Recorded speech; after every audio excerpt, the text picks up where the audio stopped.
All right, so I hope you can see the screen. We are looking at a simple mass of the. We'll start with a simple Keynesian system. Okay.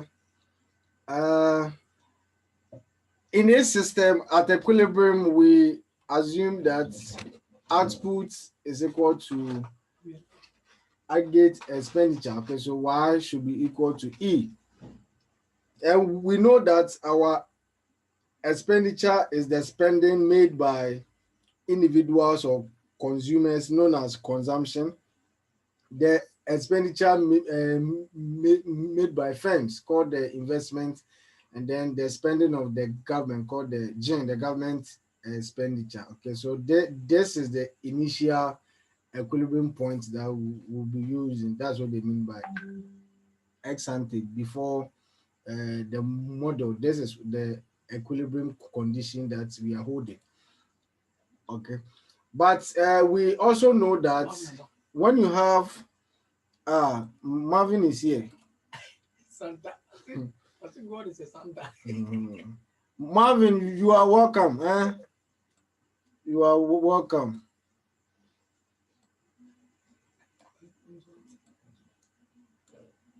We are happy you could join us after what happened to you, but you've managed to be here.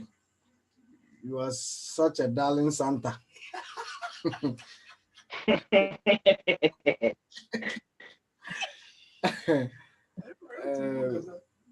Marvin, I hope you still have control over your vocal box. Oh, yes, yes. Okay. God is a Santa. We thank God. We thank God. We thank God. We thank God. Your sisters too are here, so I'm sure they are backing you with the moral support.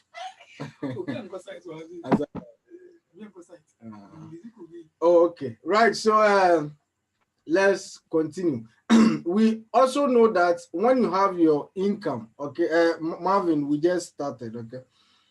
When you have your income, it's either you consume it, you save it, or you pay part as what? Tax.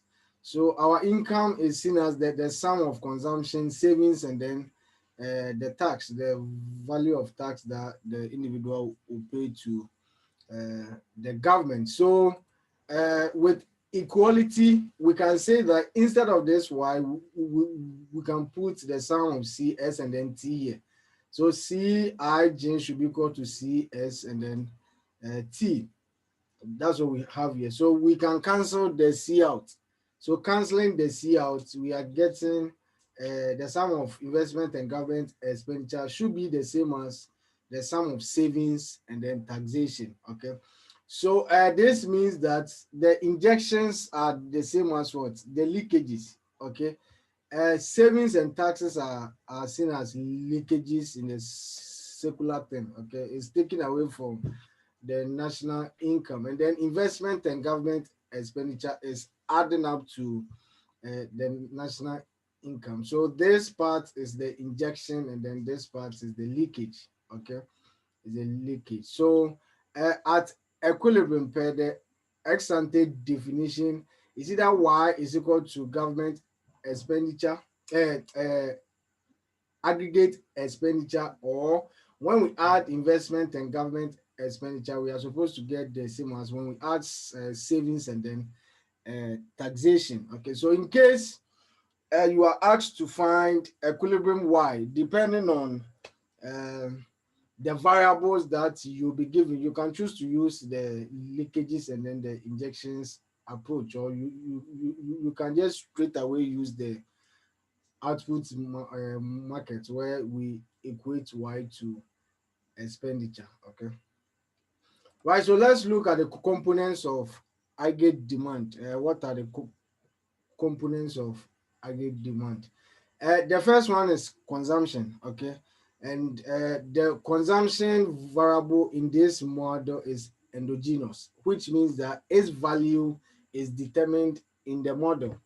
I just know that this model that we are talking about is Y, the equilibrium national income that we are talking about. So any variable that depends on income is taken as endogenous. okay, because the consumption will always vary with the level of income. Okay, there's an assumption that the higher your level of income, the higher the level of consumption. Okay, so consumption varies with income. That is why we are saying consumption is endogenous variable. So mathematically, the consumption is a function of y, holding all other things constant. Your consumption is supposed to depend on the level of income. And then generally, this is the specified equation for co- consumption according to Keynes. Okay, that the level of consumption should be equal to the sum of a certain autonomous spending. Okay, the A here is the amount of consumption when your disposable income is zero. Even if you don't have anything at all, if you don't have money, you still consume something. Okay, that is what this A captures. And this B, I'm sure we all know this already, the marginal propensity to consume, the change in consumption resulting from a unit change in the disposable income. Okay, so your consumption depends on the autonomous component and then the disposable income. And our disposable income is your income less tax. Okay, so YD is your Y minus the level of tax. Okay, all right, so this is what I was talking about. When you draw your consumption function, the B is the gradient of that function and the A is the vertical intercept. Okay, so the consumption function doesn't start from zero. It doesn't start from zero because even if your income is zero, there's still a certain level of uh, consumption. Even if you don't have money, you still wear something. Okay, so the shirt that you are wearing is a sort of consumption. You are consuming the shirt. Okay, so whether you have money or not, it's even possible you listen to music. That one too is a form of consumption. Okay, right. As I said, the YD is our disposable income. Okay, so because of the positive relationship between consumption and then between consumption and Y. As your Y changes, so will the level of consumption also change. Okay, so if we want to measure the effect of changes in income on the changes in consumption, that is where we use our marginal propensity to consume. Okay, when you differentiate the production function with respect to income, change in C should be equal to the marginal propensity to consume times the disposable income. So if disposable income should change by 1 unit, then the consumption is going to change by the value of B, that is the marginal propensity to consume. Okay, so change in C should be equal to uh, B times your change in D. So making the marginal propensity to consume the subject, that should be your change in C resulting from a change in YD. So marginal propensity to consume is DC dy, the change in C resulting from a unit change in the YD. Okay, so this is how to get your marginal propensity to consume. So in case you are giving a consumption function and you are to use mass or calculus to find your marginal propensity to consume, just differentiate your consumption function with respect to disposable income. Okay. Any question? Any question? All right. So let's move on. Okay, and then savings. Savings too is a variable in this model. That one too is being taken as endogenous. Okay, because we are taking consumption as uh, endogenous. Savings just means not consuming. So the money that you have, if you don't consume it, it means that you are saving it. Okay. And now we know our official consumption function. Okay. This is the consumption function. And we know that the level of income is equivalent to the sum of your savings, your consumption, and then the tax that you will pay. Okay. And then we said that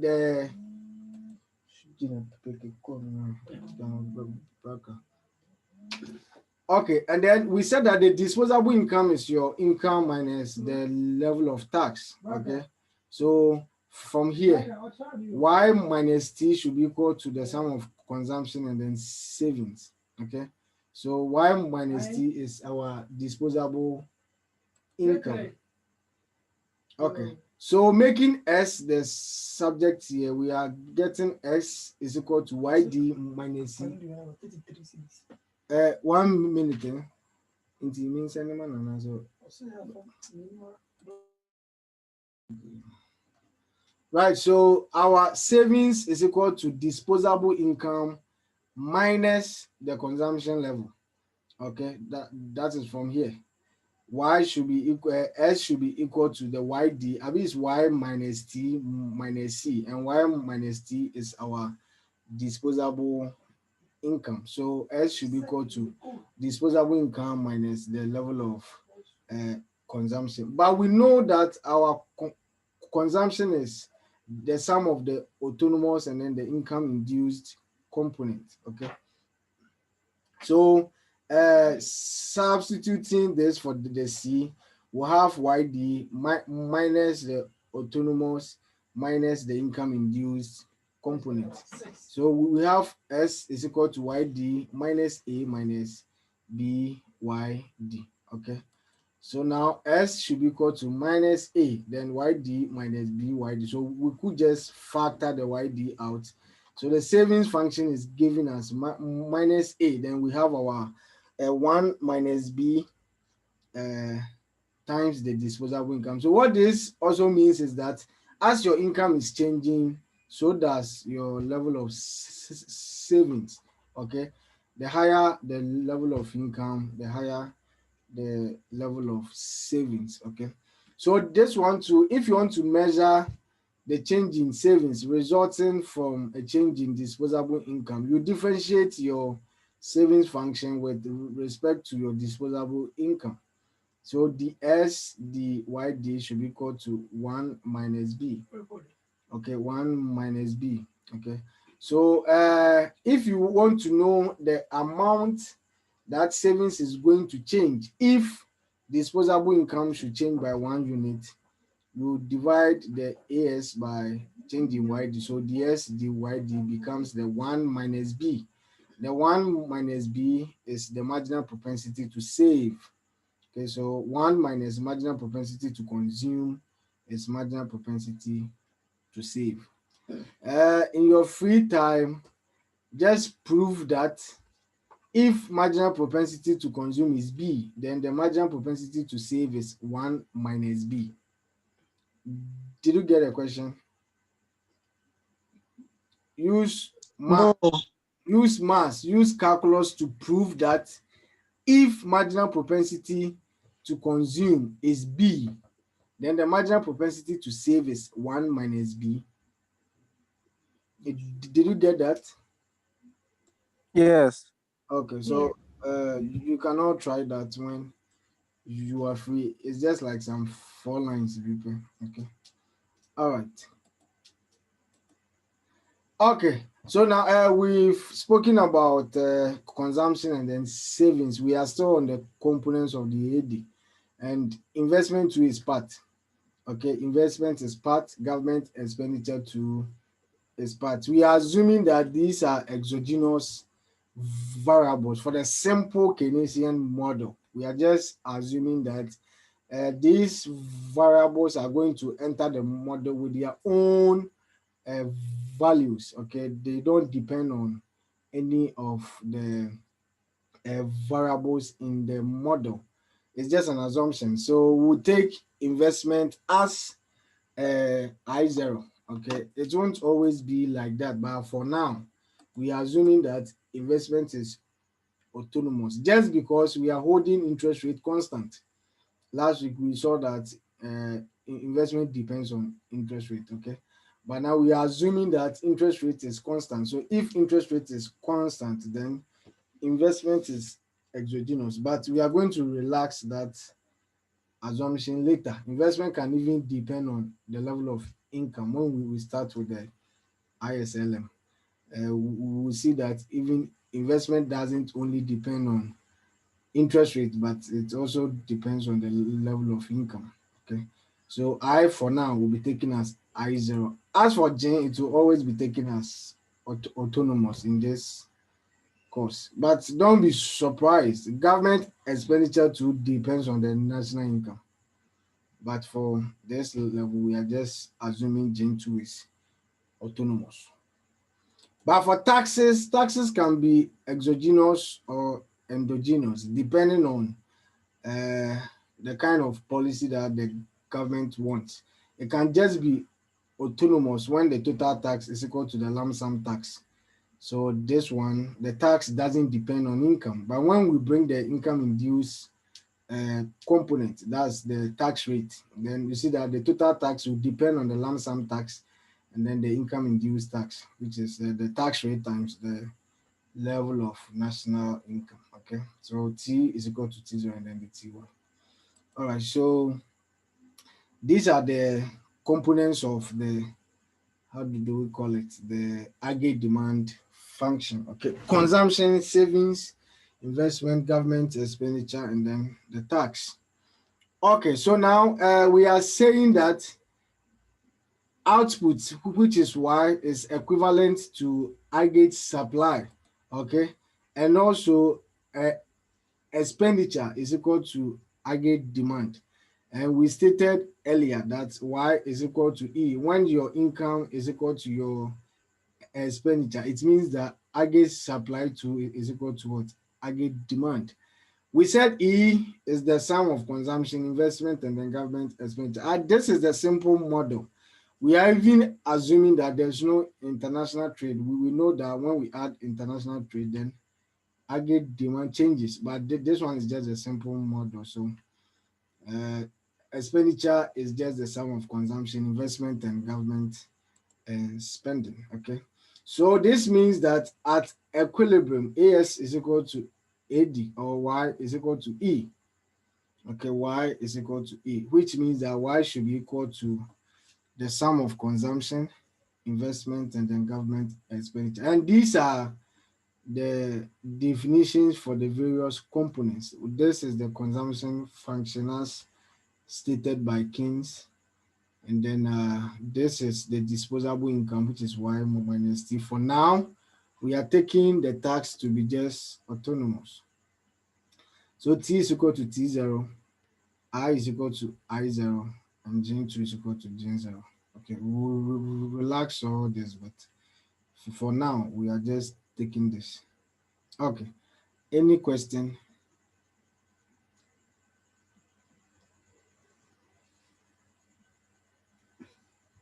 Any question? No. Okay. Okay, so this is going to be the equilibrium point.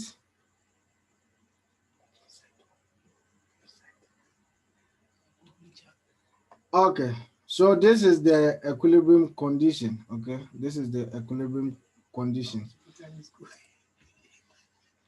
So now we know that C, this is C, right? C, the YD is our YT minus 0. YD is equal to YT minus 0. Abba, you are welcome. Thank you. Marvin too is here.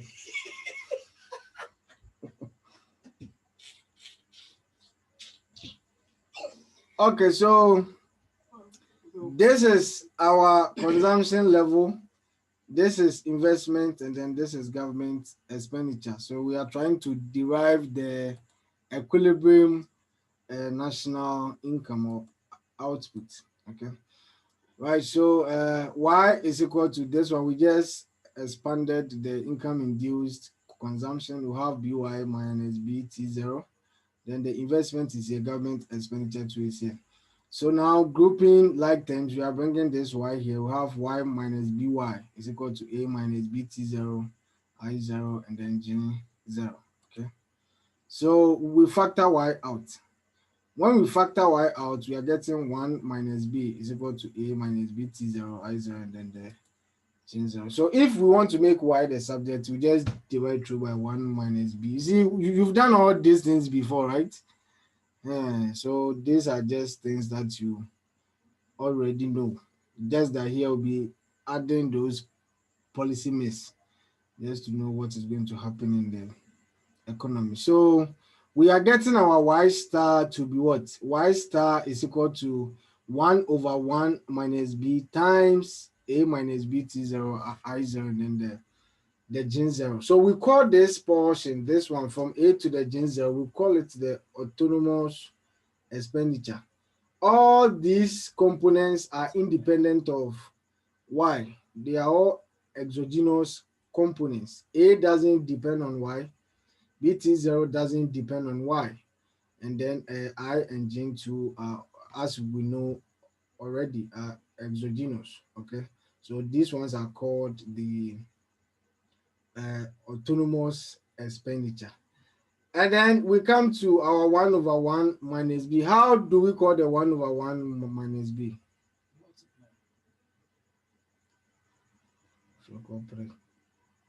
And then you go.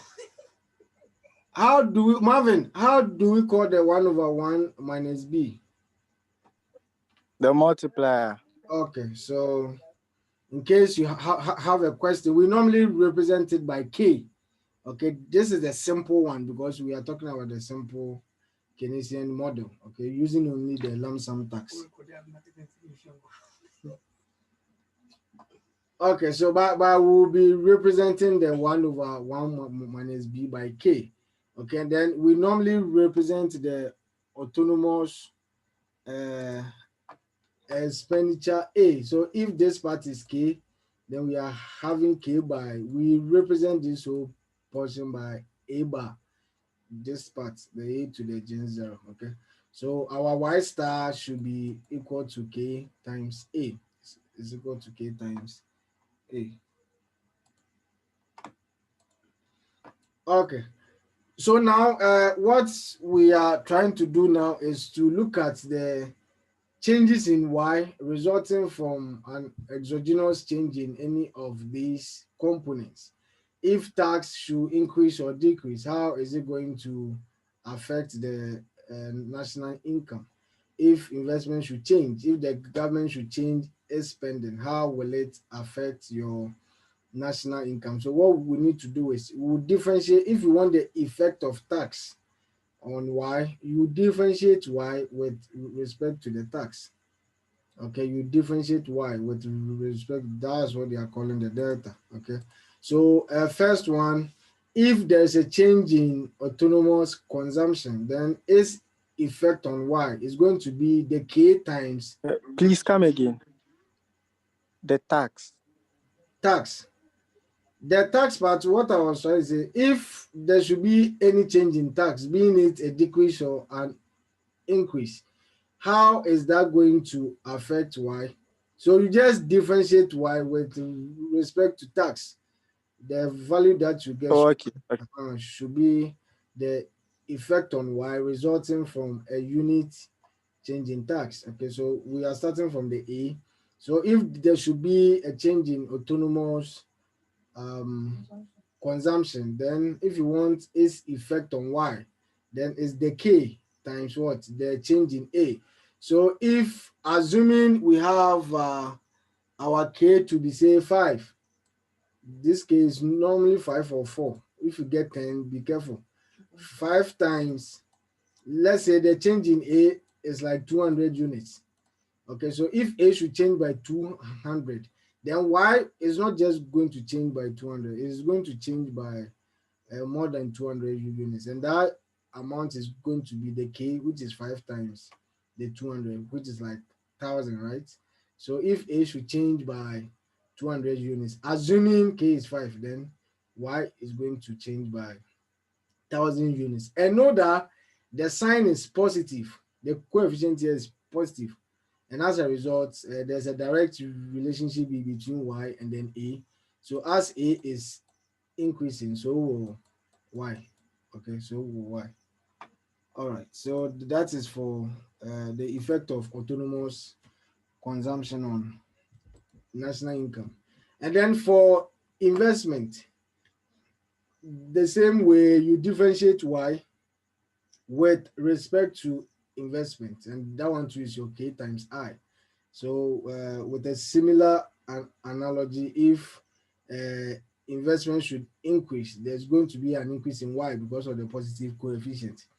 So if I should increase by 100 units, then it's that 100 units times the value of the K, and that should be the change in Y.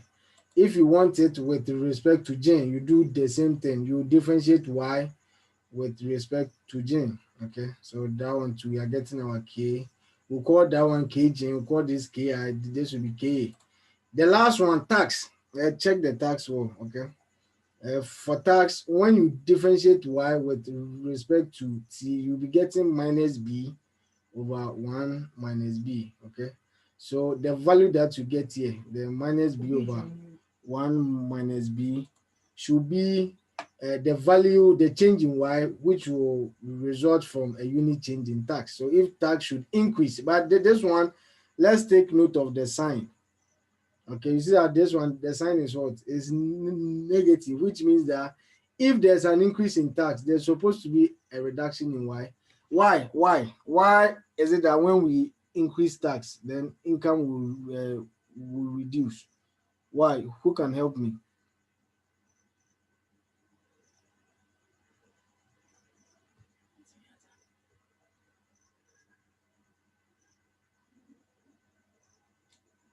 Adwasawa. The brain. Why did you want OWAS to win? Your voice is a bit low. No, I'm having some stomach upset. Oh, sorry. Okay, F what's in free me so what? then I guess we can move to Oduniama. Oh. Oh, I can talk. Oh, okay. Don't worry. Why is it that if there's an increase in tax, there's a reduction in income, in national income? Let's say when there is an increase in tax with income being constant, when you deduct the tax, the increase in tax from your income, it reduces your disposable income. I'm not talking about disposable income. I'm talking about effect of tax on national income, national equilibrium income.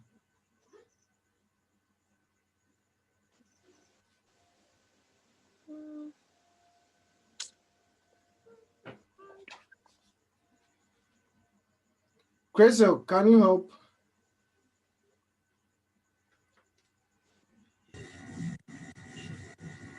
Sir, please, could you repeat the question? I'm saying that with an increase in tax, there's supposed to be a decrease in Y. Why? When we increase tax, there's a reduction in national income. Why?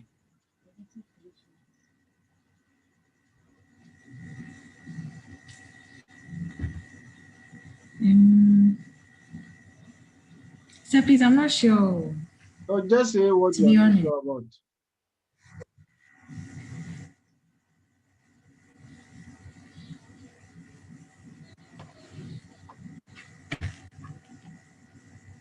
Sir, please, can you ask someone else? Who? Maybe Lizzie. Lizzie?